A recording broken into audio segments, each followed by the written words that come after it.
Olá, tudo bem? Que bom! Nós vamos ler hoje a carta do apóstolo Paulo aos Romanos, no capítulo 15. Eu vou ler a partir do versículo 4 até o versículo de número 6. Nos diz assim a palavra de Deus. Pois tudo que foi escrito no passado foi escrito para nos ensinar, de forma que, por meio da perseverança e do bom ânimo, procedentes das Escrituras, mantenhamos a nossa esperança. O Deus que concede perseverança e ânimo, dê-lhes um espírito de unidade, segundo Cristo Jesus, para que com um só coração e uma só voz, vocês glorifiquem ao Deus e Pai do nosso Senhor Jesus Cristo. Sabe, a carta aos Romanos é um texto extremamente profundo. Acho que das cartas do apóstolo Paulo é, sem dúvida, uma das mais complexas, uma das mais estudadas, uma das mais belas, por que não dizer, né? Eu soube que nesses últimos meses a igreja estudou na Escola Bíblica Avançada a carta aos Romanos.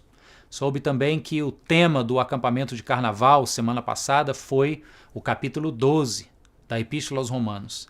E por uma feliz coincidência, ou como nós dizemos, jesuicidência, nesses últimos meses o meu texto devocional também tem sido a carta aos Romanos. Então por isso eu escolhi esse capítulo 15 para falar para vocês hoje. O texto nos diz que tudo o que foi escrito para nos ensinar.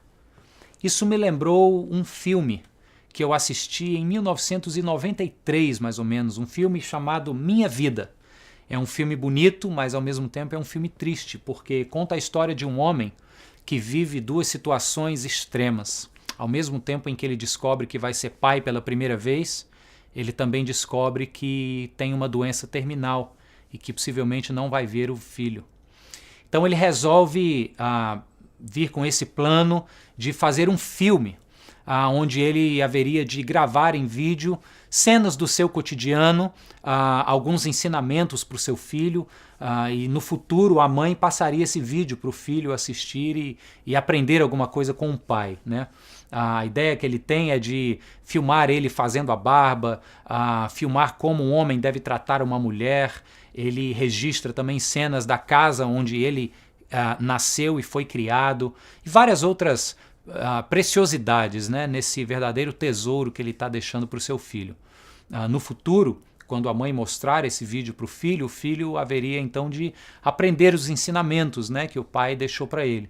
Mas acima de tudo, o filho haveria de conhecer mais o pai, o autor do vídeo, né? Certamente ele se tornaria de uma certa maneira próximo daquele pai que não estava mais lá. Eu te pergunto se não é exatamente assim que acontece quando lemos as Escrituras, né? A Bíblia é uma grande narrativa, né, de histórias de pessoas que tiveram encontros marcantes com Deus. Ou como disse C.S. Lewis, e eu gosto muito, ele disse que a Bíblia é a história de como o Filho de Deus se fez homem para que nós, homens, nos tornássemos filhos de Deus, né? Essas narrativas são cheias de princípios e valores, sim, mas são também profundamente marcadas pela presença do autor, pela presença de Deus. E quando nós lemos a Bíblia, nós não só aprendemos o que ela tem para nos ensinar, mas de uma certa maneira nos tornamos também mais íntimos daquele que a escreveu, né? Ao ler a palavra de Deus, nós nos tornamos mais íntimos e próximos de Deus. Sabe, queridos, é o que o apóstolo Paulo está nos dizendo no versículo 4 do texto que lemos. Tudo que foi escrito para nos ensinar. E ele continua dizendo que foi escrito para nos ensinar e a partir desse ensino, para que tenhamos também bom ânimo e perseverança. Sabe, perseverança é muito importante em todos os momentos das nossas vidas, mas acima de tudo, nos momentos de desafios. E que grande desafio esse que a igreja tem vivido agora, né, nesse tempo de transição pastoral. É um momento importante para a nossa caminhada como comunidade. E nesses tempos de desafios, uma coisa linda do Evangelho é que Deus nos garante que nós não estamos sós. Nos tempos de desafios, Ele próprio chega junto, nos socorre. Via de regra, Ele faz isso levantando pessoas especiais, Quer um exemplo? Eu tive contato com os líderes de pequeno grupo no começo desse mês e soube que trabalho lindo que eles estão fazendo para pastorear os membros da igreja que estão envolvidos nos grupos. Soube também que no acampamento de carnaval, como disse, Deus levantou o meu amigo pastor Ramos para, de uma forma ungida, ensinar a igreja em como não se conformar com os padrões desse mundo. Tenho tido notícias também de que pastor Gabriel, pastor Freire, têm sido usados de maneira igualmente ungida para administrar a palavra de Deus à igreja.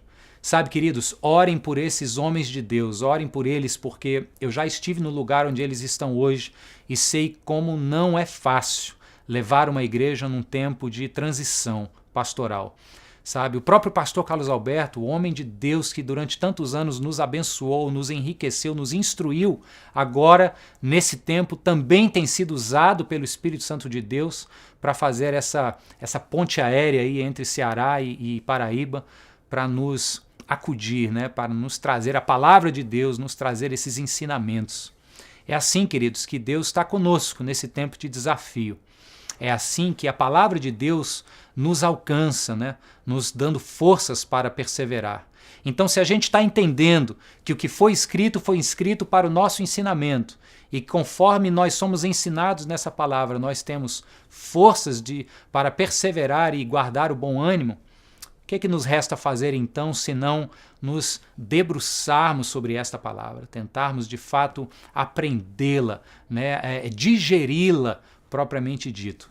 Sabe, a minha palavra para você hoje, meu querido e minha querida aí na igreja, é que você possa realmente internalizar a palavra de Deus na sua vida, sabe, viver os princípios da palavra de Deus e conforme você a lê e conforme você conhece mais o seu autor, Jesus Cristo, que você viva a vida que ele viveu, que você se deixe maravilhar pela pessoa e obra de Cristo na cruz do Calvário, que foi por mim e por você também. E no final o apóstolo Paulo vai dizer aqui no versículo 5, que conforme estudamos, conforme nos debruçamos a esses ensinamentos, o Espírito Santo de Deus nos dá um mesmo coração. Ele diz especificamente, nos dá um espírito de unidade. E não é isso que nós precisamos como igreja? Você pessoalmente tem precisado de forças para perseverar, forças para manter o bom ânimo nesse tempo, sabe? Eu creio que a palavra de Deus nessa hora se aplica ao seu coração. E eu queria te deixar com o último versículo dessa nossa passagem. O apóstolo Paulo termina esse texto que nós lemos lá no versículo 13. É um versículo conclusivo e eu creio que é um verso apropriado para a sua vida, para o seu momento agora. Eu queria que você atentasse para a palavra de Deus, para o seu coração agora. Nos diz assim o versículo 13. Que o Deus da esperança os encha de toda alegria e paz por meio da sua confiança nele, para que vocês transbordem de esperança pelo poder do Espírito Santo. Sabe, queridos, é nessa palavra que nós temos forças para perseverar. O meu conselho não é diferente. Agarre-se nela. Deixe-se encantar com a beleza de Jesus Cristo. Ele que é o autor, que deixou não um filme, mas um livro escrito. E tudo que foi escrito, Paulo já disse, foi escrito para nos ensinar. É isso que te dará forças, pessoalmente, na sua jornada pessoal. E conforme você estuda e se aprofunda na palavra de Deus, o apóstolo Paulo termina com esse versículo lindo, que o Deus da esperança te encha então com toda alegria e paz e te faça transbordar desta mesma esperança que é natural dele, que faça você transbordar, crendo que as lutas são passageiras, crendo que no final das contas é o Espírito Santo quem te sustenta, quem cuida da sua vida. Um abraço cheio de saudades, que Deus te abençoe ricamente. Até a próxima.